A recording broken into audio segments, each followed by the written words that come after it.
summarise, from day one, this legislation requires temporaries to be treated equally. That's the essence of it. But if we think about equal rights from a temporary point of view, it relates to anything that a permanent member of staff would have, that a temporary should have from day one, isn't necessarily about the pay, but it is about the conditions. So if you're running a creche, or you've got free parking, or you've got a canteen, or there are lockers, every temporary needs to be provided with those from day one. That's clear in the legislation. What happens is that from week 12, however, then there has to be parity of pay, and we'll go into that in a little bit more detail because we were talking about comparators, and there's issues regarding French extension and Swedish derogation, and we'll explain these in a little while.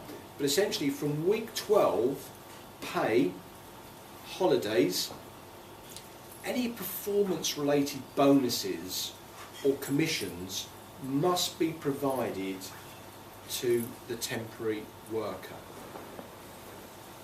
And that's really key, and I'd ask you to really think about that.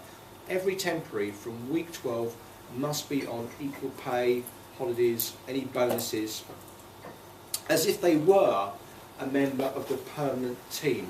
Now obviously we were talking about if you've got an off-site gym, but there aren't that many employers that I know of that have got off-site gym facilities, certainly not around here. But nonetheless, we've got to start thinking about treating the permanent staff and being seen to treat the temps as if they were permanent members of staff. Now, this is from the 1st of October, remember. Now, it doesn't mean that a worker, a temporary worker that's worked from 12 weeks before is entitled to those rights from the 1st of October.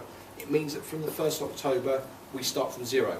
So as Teresa was saying, we've probably got until Christmas until these rights actually start to kick in.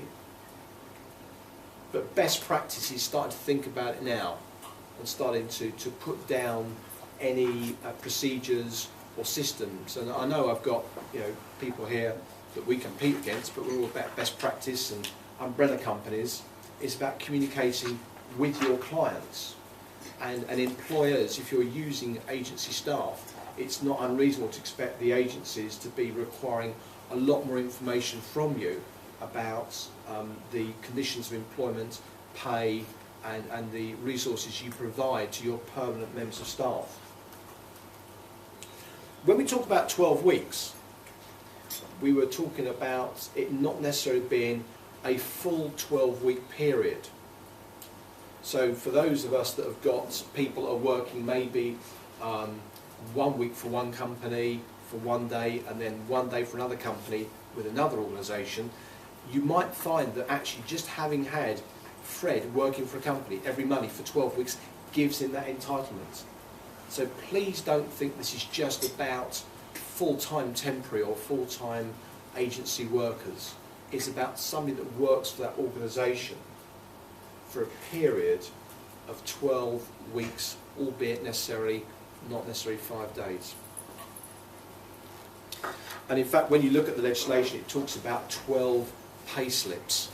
So there's a degree, I think there's a degree of a lack of clarity about what a full week can actually mean. So if they get a pay slip 1 week and a pay slip another week, that in itself is deemed to be, by the tribunal, evidence of a working week. So those of us that have got temps out or agency workers out, or if you're getting people in from different sources, consider that. To my mind, a lot of this is about communication. And as an agency owner, my perception, and I'm talking to other agency owners and reading the blogs and the websites, is that we need to be working much more closely with our client employers to start talking up front about start talking up front about what entitlement do your permanent members of staff have. So if you've got a situation whereupon agencies seem to be asking for a lot more information at taking a booking, that's simply because we're trying to protect you and also ourselves, because the legislation provides for an award of £5,000 to be paid to the temporary worker who it perceives as being wronged or hasn't actually enjoyed the benefits of this legislation, which is all about fairness. Now, what that can mean is that if the agency asks the employer for this information and is able to evidence that maybe via email, for example, or notes on a customer records management system, that they've asked the client or the hiring manager what the pay is, what the conditions are, what the duties are, and the employer refuses to answer that,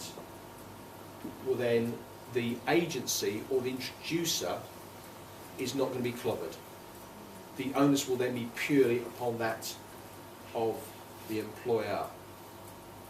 So we need to start thinking about communicating with the agencies, and agencies and introducers need to start considering how they actually record this vital information. And it's going to be about evidence, essentially. And I can see that by the time we get to next spring, there's going to be a whole bunch of cases that will be going forward through tribunal. Let's hopefully that none of us in this room is going to be affected.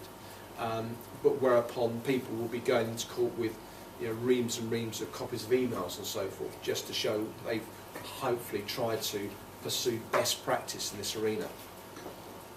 So we've got to be very, very careful to record absolutely everything. I was talking to Guy Matthews earlier, and he was talking about